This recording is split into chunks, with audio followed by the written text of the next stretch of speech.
নমস্কার,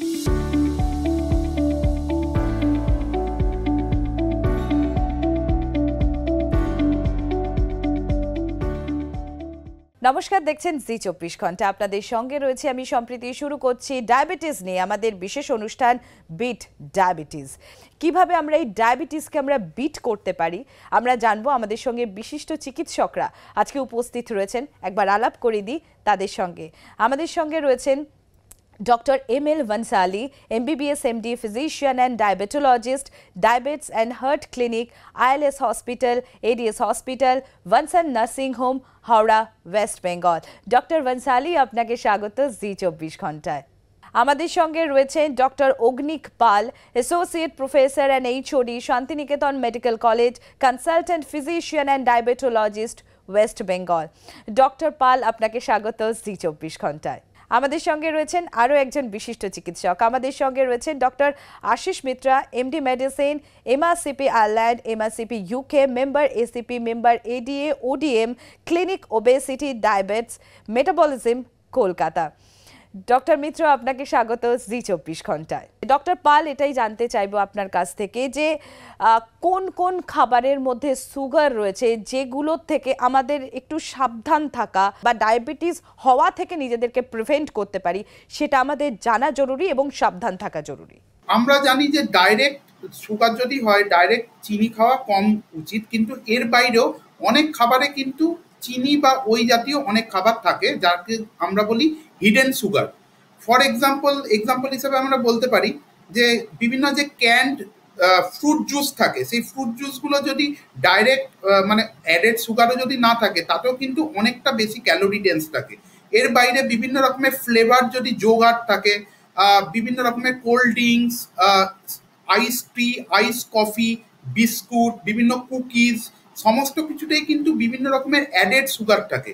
আমরা যদি কোনো প্রোডাক্টের লেবেলিং দেখি তাহলে সেই লেবেলে দেখতে পারবো যে কতখানি গ্লুকোজ, ফ্রুক্টোজ বা অন্য বিভিন্ন শর্করা জাতীয় খাবার রয়েছে, এবং এইগুলোকে কিন্তু অ্যাভয়েড করা দরকার। সুগারের ক্ষেত্রে এই যে বিভিন্ন রকমের অ্যাডেড সুগার বা রিফাইন্ড সুগার, সেগুলো কিন্তু শরীরের পক্ষে অত্যন্ত বিপজ্জনক।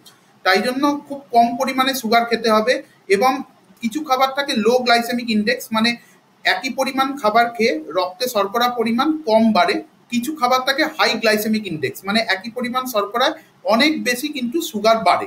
ইন জেনারেল আমরা বলতে পারি যে কিছু কিছু খাবার যদি আমরা দেখি যেগুলো গ্লাইসেমিক ইন্ডেক্স লো, যেমন নর্মাল ভেজিটেবলস, বিভিন্ন রকমের ফ্রুটস, এগুলোতে সাধারণত গ্লাইসেমিক ইন্ডেক্স কমই থাকে, বা ড্রাই বিনস, বিভিন্ন রকমের হোল ফ্রুটস, ভেজিটেবলস, এগুলোই আমাদের প্রেফার করা উচিত। তাহলে কিন্তু আমাদের ডায়াবেটিস মেলিটাস অনেকটা কন্ট্রোলে থাকবে, যাদের ডায়াবেটিস রয়েছে। এবং যাদের ডায়াবেটিস নেই বা প্রি ডায়াবেটিস স্টেজে রয়েছেন তাদের ক্ষেত্রে যদি সুগারের এই কন্ট্রোলটা আমরা করতে পারি তাহলে কিন্তু ডায়াবেটিসে পৌঁছানো অনেকটা আমরা ধীরে বা স্থগিত করতে পারি। ডক্টর মিত্রার কাছে আসবো এই বিষয়টি নিয়ে। ডক্টর মিত্র, এটাই জানতে চাইবো যে খাবারের মধ্যে এই যে কোন খাবারে সুগার রয়েছে, কি জাতীয় সুগার রয়েছে, অতিরিক্ত সুগার দেওয়া রয়েছে কিনা, এই জিনিসটা আমরা আইডেন্টিফাই করব কি করে আমরা যারা সাধারণ মানুষ তারা? অ্যাকচুয়ালি আমাদের যেটা করতে হবে, আমাদের ন্যাচারাল বা প্রাকৃতিক খাবারের উপর জোর দিতে হবে। আমরা যখন ধরুন দোকানে কোনো জিনিস কিনতে যাই তখন লেবেলটা ভালো করে চেক করতে হবে। লেবেলে দুটো জিনিস লেখা থাকে, একটা হচ্ছে ন্যাচারালি অ্যাডেড সুগার, আর একটা হচ্ছে যে আর্টিফিশিয়ালি কতটা সুগার অ্যাড করেছে। ন্যাচারাল সুগার যেটা আছে সেটা আমাদের শরীরের পক্ষে তাও ঠিকঠাক, কিন্তু আর্টিফিশিয়াল যে অ্যাডেড সুগারগুলো হয় যে সমস্ত খাবারগুলো, সেগুলো কিন্তু আমাদের ডায়াবেটিস রোগীদের জন্য পুরোপুরি বর্জন করতে হবে। আমরা যখন দোকানে টমেটো সস কিনতে যাই, হ্যাঁ, টমেটো সসে কিন্তু মোটামুটি ভালো রকম অ্যাডেড সুগার থাকে। আমি আপনাকে বলে দিই যে আমরা টমেটো খেতে পারি, কোনো অসুবিধা নেই ডায়াবেটিস রোগীদের পক্ষে, কিন্তু আমরা যে টমেটো সস বা কেচাপ খাই, 1 চামচ টমেটো কেচাপে কিন্তু 1 চামচ চিনির সমান সুগার থাকে। গুগলে টাইপ করলে একটা জিআই বলে জিনিস পাওয়া যায়, গ্লাইসেমিক ইন্ডেক্স বলে।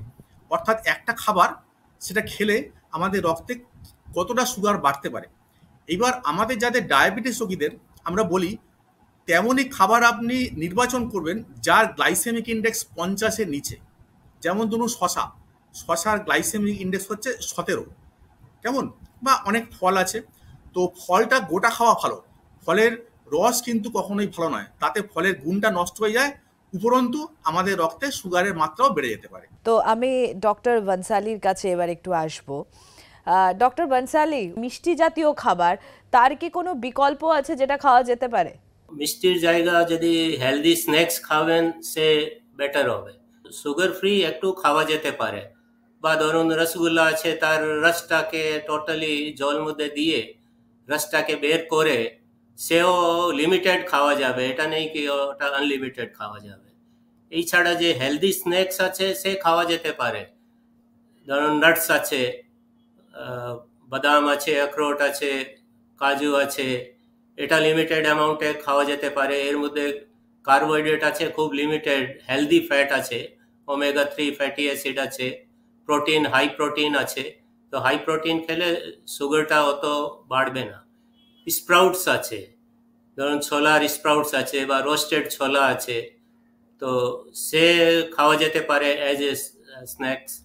কিছু ফ্রুটসও অ্যাড করে দিতে পারি, ডাইরেক্ট ফ্রুটস। তো ফ্রুটস দিলে একটু টেস্টটা চেঞ্জ হবে, আর ফ্রুটস দিলে একটু মানে ওই সালাদের ড্রাইনেসটা অত থাকবে না, তো সে খাওয়া যেতে পারে। এর ছাড়া ধরুন হেলদি ড্রিঙ্কস, ঘোল খেতে পারি, দইয়ের যে ঘোল যার মধ্যে মানে ফ্যাট থাকে না, সে লো ক্রিম ঘোল খেতে পারি। টি উইদাউট সুগার অ্যান্ড মিল্ক, ওটা খাওয়া যেতে পারে। ছাতুর আটার শরবত করে ওটা খাওয়া যেতে পারে। লেবুর জল খেতে পারি। তো এটা হচ্ছে অল্টারনেটিভ। পনিরের মধ্যে কার্বোহাইড্রেট কম, তো পনিরের ডিশ খাওয়া যেতে পারে, কিন্তু সেও একটা লিমিটেড অ্যামাউন্টে, কেন পনিরের মধ্যে ফ্যাট প্রচুর থাকে, তো টোটাল ক্যালোরিজ মধ্যে পনিরের ক্যালোরিজ আমাদেরকে কাউন্ট করে নিতে হবে। আমি একবার চলে যাব ডক্টর পালের কাছে। ডক্টর পাল, এই যে আমরা আজকে বিট ডায়াবেটিস নিয়ে আমরা আলোচনা করছি, ডক্টর পাল আপনার কাছ থেকে এটা জানতে চাইবো যে সুগার জাতীয় খাবার যদি আমরা কম করে দিই বা কম খাই, ইজ ইট পসিবল কি আমরা ডায়াবেটিসকে বিট করতে পারবো? যদি আমরা বিট করতে পারি বা প্রতিরোধ করতে পারি, তাহলে সেটা কিভাবে সম্ভব? লো গ্লাইসেমিক ইন্ডেক্স মানে ওই খাবারটা খেয়ে রক্তে শর্করা পরিমাণ খুব কম বৃদ্ধি পাবে, সেইটাকে আমরা ভাগ করি। লো বলতে আমরা বোঝাই মোটামুটি গ্লাইসেমিক ইন্ডেক্স 1 to 55-এর মধ্যে যদি থাকে। ম্যাক্সিমাম যে ফ্রুটসগুলো থাকে, ফল থাকে, গোটা ফল আমরা খেতে পারি, ছোলা খেতে পারি, বাদাম খেতে পারি, গাজর খেতে পারি, বিভিন্ন রকমের গ্রিন ভেজিটেবল সবুজ সবজি খেতে পারি, কিডনি বিনস খেতে পারি। এগুলোর ক্ষেত্রে এগুলো যদি আমরা নিয়মিত খাই তাহলে কিন্তু আমাদের যে খিদে পাওয়ার ব্যাপারটা, স্যাটাইটি, সেটাও আসবে, কিন্তু রক্তে শর্করার পরিমাণ খুব বেশি বাড়বেও না। এবং এইগুলো যদি আমরা ঠিকঠাক পরিমাণে কন্টিনিউ করতে থাকি তাহলে কিন্তু ডায়াবেটিস, যাদের প্রি ডায়াবেটিস স্টেজে রয়েছে বা জাস্ট ডায়াবেটিস হয়েছে, সেক্ষেত্রে কিন্তু ডায়াবেটিসটা প্রোগ্রেস করার যে চান্স বা প্রোগ্রেস করার যে অ্যাক্সিলারেশন, সেটা কিন্তু অনেকটা কমে যাবে। এবং অলরেডি আমরা যেমন ডিসকাস করেছি যে অ্যাডেড সুগারের ব্যাপারটা, অ্যাডেড সুগার যেমন খুব কমন, এই টমেটো কেচাপ, আমরা যে সস খাই, বিভিন্ন রকমের সস, বিভিন্ন যে স্যালাড ড্রেসিংস, এই যে স্যালাড ড্রেসিংসে ইউজ হয় সমস্ত কিছু, এগুলো যদি আমরা একটুখানি অ্যাভয়েড করতে পারি, সমস্ত রকমের কুকিজ, বিভিন্ন রকমের মানে হাই সুগার এবং হাই ফ্যাট ডায়েট, তাহলে কিন্তু ডায়াবেটিস এবং সুগার প্রোগ্রেশনটা অনেকটাই ঠেকাতে পারবো। ডায়াবেটিস মেনলি আমরা বলতে পারি একটা ইনফ্ল্যামেটরি ডিজিজ, মানে একটা ইনফ্ল্যামেশন হচ্ছে আমাদের শরীরের মধ্যে মেটাবলিক, এবং বিভিন্ন অর্গানে, বিভিন্ন অঙ্গ প্রত্যঙ্গে সেটা তার ফলে ড্যামেজ সৃষ্টি করছে। এবং এই সুগার জাতীয় যে বিভিন্ন রকমের কম্পোনেন্ট রয়েছে, যেমন সুগার বলতে আমরা বুঝি কি, গ্লুকোজ, ফ্রুক্টোজ, সুক্রোজ, এই তিনটে এইগুলো খুব কমনলি থাকে। এর বাইরে গ্যালাক্টোজ, ল্যাকটোজ এগুলো থাকতে পারে। এগুলো কিন্তু খুব বেশি পরিমাণে যদি দেওয়া হয় তাহলে কিন্তু এই ইনফ্ল্যামেশনটাকে আরও বাড়িয়ে দেয়। এবং এই ডায়াবেটিসের সাথে এই যে বিভিন্ন রকমের added sugar, normal calorie dense food, তার সাথে আবার ওবেসিটি, মানে এই মোটা হয়ে যাওয়াটা কিন্তু খুব অঙ্গাঙ্গিভাবে যুক্ত। এবং এই ডায়াবেটিস, ওবেসিটি, এই দুটো মিলিয়ে কিন্তু আমাদের যে হার্ট, কিডনি, লিভার, বিভিন্ন চোখ, বিভিন্ন অঙ্গ প্রত্যঙ্গ, নার্ভ, সমস্ত কিন্তু ক্ষতিগ্রস্ত হতে পারে। আমি একবার ডক্টর মিত্রর কাছে চলে আসব। ডক্টর মিত্র, বারবার বলা হয় এই ধরনের যেগুলো লাইফস্টাইল ডিজিজ রয়েছে সেই সমস্ত ক্ষেত্রে এক্সারসাইজ অত্যন্ত গুরুত্বপূর্ণ।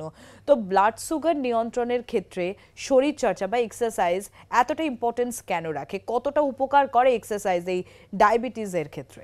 আমাদের যে মাংসপেশি আছে, মাংসপেশি কিন্তু তার মানে দৈনন্দিন কাজের জন্য অর্থাৎ মাংসপেশি যখন কাজ করবে তখন কিন্তু রক্ত থেকে সুগারটাকে টেনে নেবে, ঠিক আছে।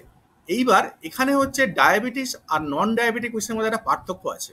এই যে মাংসপেশি যখন আপনি কোনো কাজ করছেন না, তখন মাংসপেশি যে রক্ত থেকে সুগারটাকে টেনে নেবে সেটা কিন্তু ইনসুলিনের উপর নির্ভরশীল, ঠিক আছে।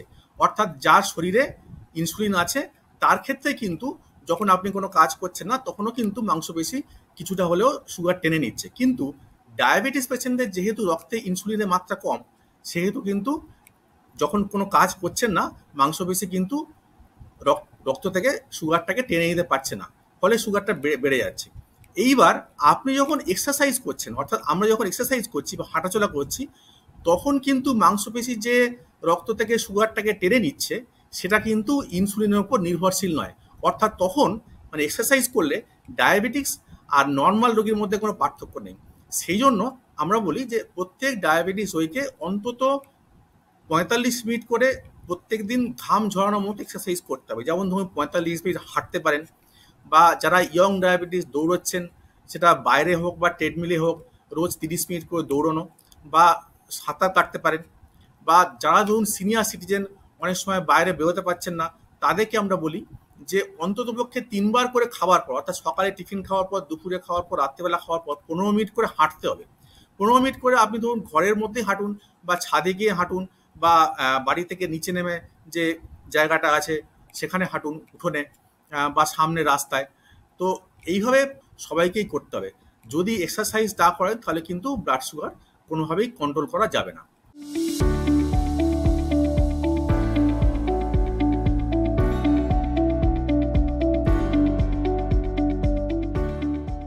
বিভিন্ন এজের মানুষের ডায়াবেটিস হতে পারে ডক্টর বানসালি, তো সেক্ষেত্রে কতটা এক্সারসাইজ করা গুরুত্বপূর্ণ, মানে কতটা এক্সারসাইজ করলে তবে আমরা এই ডায়াবেটিসকে কন্ট্রোল বা বিট করতে সক্ষম হব, একটু ডিটেলসেই জানতে চাইবো আপনার কাছ থেকে ডক্টর বানসালি।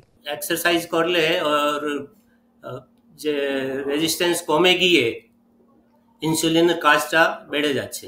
এক্সারসাইজ দু টাইপের আছে, একটা আছে অ্যারোবিক এক্সারসাইজ, একটা হচ্ছে অ্যানারোবিক এক্সারসাইজ।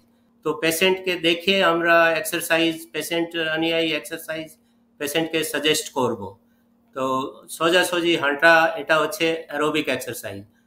অ্যানারোবিক এক্সারসাইজ করতে গেলে আইদার দৌড়তে হবে, বা ওয়েট লিফটিং বা স্ট্রেচিং, যে হেভি এক্সারসাইজ সে হচ্ছে অ্যানারোবিক এক্সারসাইজ। অ্যানারোবিক এক্সারসাইজে মাসল মাস তৈরি হচ্ছে। ধরুন 30 মিনিটস বা 45 মিনিটস সকালে এক্সারসাইজ করলো, তাহলে মাসলের যে ইনসুলিন রেজিস্ট্যান্স আছে সে 24 ঘন্টা ইনসুলিন রেজিস্ট্যান্স কমের দিকে থাকে। এক্সারসাইজের আরও অনেক বেনিফিট আছে, কি এক্সারসাইজ করলে মাসল মাস ঠিক থাকবে, এক্সারসাইজ করলে অস্টিওপোরোসিস কম হবে, মানে বোনটা স্ট্রং থাকবে। এক্সারসাইজ করলে আমাদের কোলেস্ট্রল, ট্রাইগ্লিসারাইড এটা কমে যাবে, হার্ট ডিজিজ কমে যাবে। যদি ইয়াং পেশেন্ট আছে তার আমরা স্ট্রিনাস এক্সারসাইজ অ্যাডভাইস করব। আর যদি ওল্ড পেশেন্ট আছে যার সঙ্গে অনেক অসুখ আছে, তাহলে ওই হিসাবে পেশেন্টকে বলবো একটু হাঁটতেই বলবো, কি স্লোলি হাঁটুন। প্রপার এক্সারসাইজ আর ডায়েট করলে হয়তো পেশেন্টের কোনো ডায়াবেটিসের মেডিসিনই লাগবে না। আমি একবার ডক্টর পালের কাছে আসবো। ডক্টর পাল, আপনার কাছে জানতে চাইবো, এই যে এই ধরনের ডায়াবেটিসের মতো যেগুলো লাইফস্টাইল ডিসঅর্ডার বা লাইফস্টাইল ডিজিজ, সেগুলো প্রতিরোধ করাই শুধু না, তার সঙ্গে আমাদের এই যে ফিটনেস, সেই ফিট থাকার জন্য, হেলদি থাকার জন্য এই যে ব্যালেন্স ডায়েট, এই কথাটা বারবার ওঠে, ব্যালেন্স ডায়েটের সঙ্গে এক্সারসাইজ কতটা ইম্পর্টেন্স রাখে? ডায়েট আর এক্সারসাইজ খুবই ইম্পর্ট্যান্ট ব্যাপার।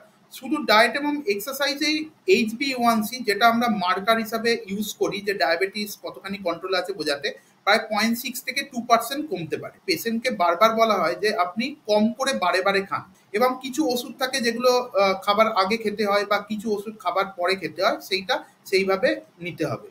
এক্সারসাইজের ক্ষেত্রেও এক্সারসাইজ কোন ডায়াবেটিস পেশেন্টের কতখানি এক্সারসাইজ প্রয়োজন বা কতখানি লাগবে সেটা কিন্তু কোনো ডাক্তারের সাথে পরামর্শ নিয়েই করা উচিত। 30 মিনিট করে যদি হাঁটি ব্রিক্স ওয়াকিংকে নিয়ে, তাতেই কিন্তু অনেকটা কাজ হয়ে যায়। এর বাইরে সুইমিং বা বিভিন্ন রকমের অ্যারোবিক এক্সারসাইজ, জগিং করা, সাইক্লিং করা, সবই হচ্ছে এই সব অ্যারোবিক এক্সারসাইজ কিন্তু শরীরের পক্ষে ডায়াবেটিস পেশেন্টের ক্ষেত্রে অত্যন্ত ভালো। যদি আমরা ওয়েট ট্রেনিং কিছু কিছু ক্ষেত্রে যদি করা হয়, মানে ওয়েট বিয়ারিং এক্সারসাইজ, সেটা সিট আপ হতে পারে, পুশ আপ হতে পারে বা অন্য রকমের কিছু, অবভিয়াসলি সেটা ডাক্তারের পরামর্শ মতো, এক্সারসাইজ ফিজিওলজিস্ট যারা রয়েছেন পরামর্শ মতো করা যায়, তাহলে কিন্তু এই ব্যাপারটাও কিন্তু অনেকটা কন্ট্রোলে থাকে। অস্টিওপোরোসিস একটা অন্যতম প্রবলেমেটিক ব্যাপার আমাদের দেশে, বিশেষ করে যারা ডায়াবেটিস আছে। বোনস ফ্র্যাজাইল হয়ে যায় এবং প্রোপেন্সিটি অফ ফ্র্যাকচার, মানে বোনস যে হাড় ভেঙে যাওয়ার যে প্রোপেন্সিটি, সেটা অনেকটা বেড়ে যায়। এই ব্যাপারগুলো যদি নিয়মিত ডায়েট এবং এক্সারসাইজ যদি ঠিকঠাক করা হয়, তাহলে কিন্তু অনেকটাই কম থাকে। Stress free lifestyle, smoking cessation, alcohol cessation, বিভিন্ন রকমের ডায়েট ঠিকঠাক করে নেওয়া, এক্সারসাইজ ঠিকঠাকভাবে করা, এই সমস্ত লাইফস্টাইল যদি ঠিকঠাক মেনটেন করা হয়, তাহলে কিন্তু এই যে ডায়াবেটিস, সেটাকে কিন্তু খুব সহজেই আমরা ঢুকে দিতে পারবো। অনেকক্ষণ পেট খালি বা যদি উপোসের কোনো প্রয়োজন পড়ে, সেক্ষেত্রেও কিন্তু ডাক্তারের পরামর্শ নিতে হবে। কারণ সুগার যাদের, বিশেষ করে যাদের সুগার কন্ট্রোল নেই, মানে হাইপার গ্লাইসেমিয়া যাদের হয়, তাদের কিন্তু অনেকক্ষণ পেট খালি রাখলে বা বিভিন্ন কারণে হাইপোগ্লাইসেমিয়া হতে পারে, মানে হঠাৎ করে সুগার লেভেল অনেক কমও হয়ে যেতে পারে। তাই ঠিকঠাক করে ওষুধ খাওয়া, ঠিকঠাক করে জীবনযাপন করা, এগুলো কিন্তু ডায়াবেটিস রোগ থাকলেও সেটাকে কিন্তু বাড়তে দেয় না এবং পুরোপুরি প্রায় নর্মাল জীবনযাত্রায় আমরা মেনটেন করতে পারবো।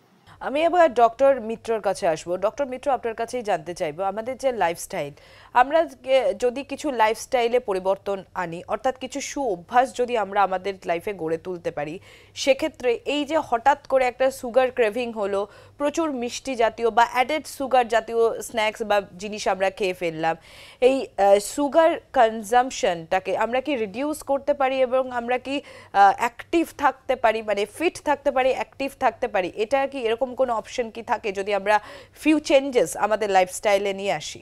আমাদের ইন্ডিয়ানদের কি মেনলি খাবারটা হচ্ছে দেখবেন সবই, মানে ব্রেকফাস্ট হোক, লাঞ্চ হোক বা ডিনারই হোক, আমাদের হচ্ছে কার্বোহাইড্রেট বেসড খাবার আর কি। তো আমাদের এই কার্বোহাইড্রেট বেসড প্যাটার্ন থেকে একটু প্রোটিনের দিকে ঝুঁকতে হবে। যেমন ধরুন আমরা সকালে টিফিনে আমরা খুবই পাউরুটি খাই। পাউরুটি কিন্তু ময়দা থেকে তৈরি হয়। ময়দা হচ্ছে একটা রিফাইন্ড সুগার, ঠিক আছে? এই ময়দা থেকে যে জিনিসগুলো তৈরি হয়, যেমন ধর পাউরুটি, সুজি বা চাউমিন, এগুলো কিন্তু একদমই খাওয়া যাবে না। তার থেকে আমরা কী খেতে পারি? আমরা ব্রেকফাস্ট ছাতু খেতে পারি। ছাতুটা হচ্ছে প্রোটিন বেসড। বা ধরুন আমরা ওটস খেতে পারি দুধ দিয়ে, বা আমরা ধরুন ডালিয়া খেতে পারি। হ্যাঁ, আবার ধরুন আমরা দুধ খেতে পারি, ছানা খেতে পারি, বা টক দই খেতে পারি। একইভাবে আমরা যদি ধরুন একদম মিষ্টি ছাড়া খেতে ভাল লাগবে না, তো আমরা যদি একটু মিষ্টি খেতে চাই, সুগার ফ্রি খেতে পারি, যেমন ধরুন স্টেভিয়া দিয়ে যে তৈরি সুগার ফ্রি, সেটা খেতে পারি। বা আমরা যদি ন্যাচারাল কিছু খেতে চাই, তখন অল্প মধু খেতে পারি, যেমন সারাদিনে ধরুন 2 চামচ মধু খেতে পারেন, খুব ভালো কোয়ালিটির মধু। বা অল্প বিস্তর তাল বিচি খেতে পারেন। কিন্তু আমরা ধরুন চিনি বা গুড় বা ধরুন বাতাসা, নকুলদানা, যেগুলো আমরা খাই আর কি, মিষ্টি, এই ধরনের জিনিসগুলো কিন্তু একদমই বর্জন করতে হবে। আমাদের ভাতের অ্যামাউন্টটা কম খেতে হবে। ভাত পাতে আমাদের পেট ভরানোর জন্য প্রথমেই 1 বাটি ডাল খেয়ে নিতে হবে, স্যালাডস খেতে হবে, টক দই খেতে হবে। দরকার হলে আপনি 2 পিস মাছ খান বা প্রোটিনটা বেশি করে খান। হ্যাঁ, বা যারা মাছ খান না, চিকেন খান, বা যারা ভেজিটেরিয়ান তারা পনির খেতে পারেন, বা ছানা দিয়ে তৈরি তরকারি খেতে পারেন, বা আলু বাদ দিয়ে সমস্ত সবুজ শাকসবজি খেতে পারেন। একটা জিনিস মনে রাখতে হবে, চাল থেকে যে জিনিসগুলো তৈরি হয়, সে মুড়ি হোক বা চিড়েই হোক বা খই হোক, এগুলো সবই কিন্তু সুগার বাড়ায়। হ্যাঁ, তো আমাদের এই জিনিসগুলো অ্যাভয়েড করতে হবে। তার থেকে আমরা সন্ধ্যাবেলা স্ন্যাক্সে মুড়ি না খেয়ে বালি ফ্লাই ভাজা, চিনেবাদাম, ছোলা, এগুলো খেতে পারি। আর কর্নটা অল্প বিস্তর ডায়াবেটিসে খাওয়া যায়। পপকর্ন কিন্তু আমাদের সন্ধ্যেবেলা স্ন্যাক্স হিসেবে খুবই ভালো। কর্নফ্লেক্সটা কিন্তু একদমই খাওয়া যাবে না। আমাদের যে আটা রুটি এবং ভাত, দুটোই কিন্তু প্রায় একই ধরনের সুগার বাড়ায়। আমাদের রুটি খেতে গেলে একটু চেঞ্জ করতে হবে।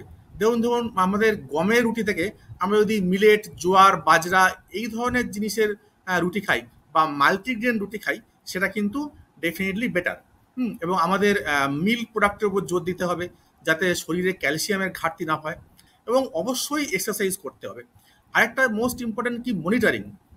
এখন কিন্তু ডায়াবেটিস রিভার্স করা যায়, অর্থাৎ ডায়াবেটিস ধরা পড়ার প্রথম 6 বছরের মধ্যে কিন্তু আমরা ডায়াবেটিস ডায়েট, এক্সারসাইজের মাধ্যমে রিভার্স করতে পারি।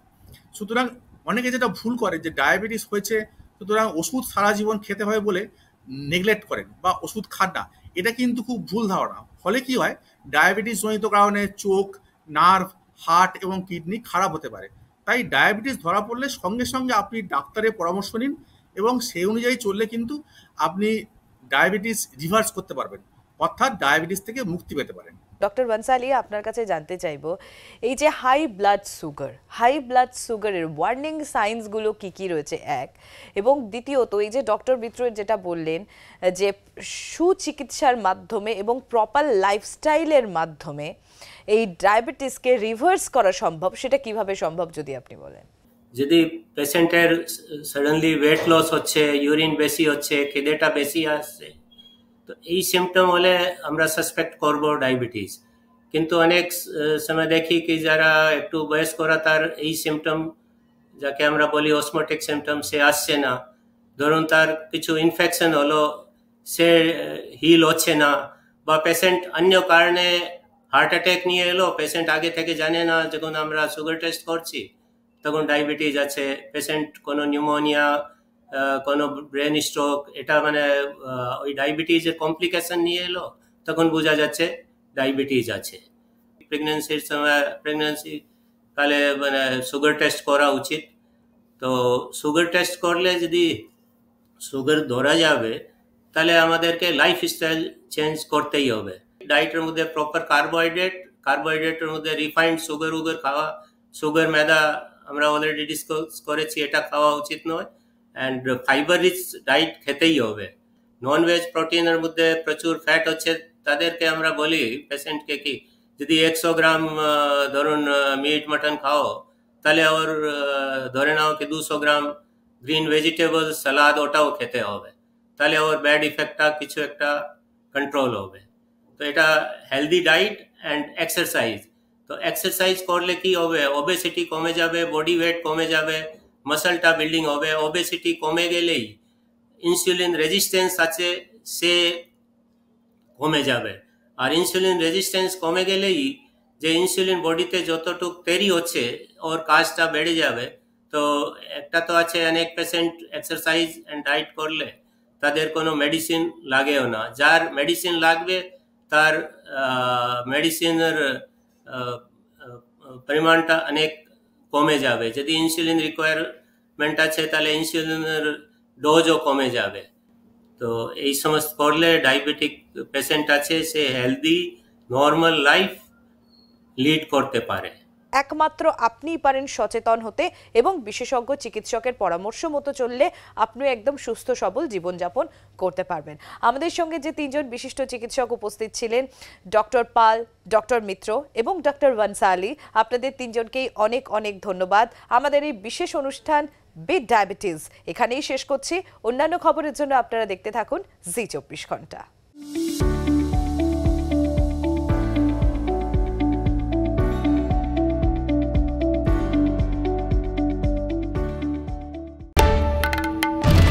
বাংলার আওয়াজ, বাঙালির আবেগ, জি 24 ঘন্টা।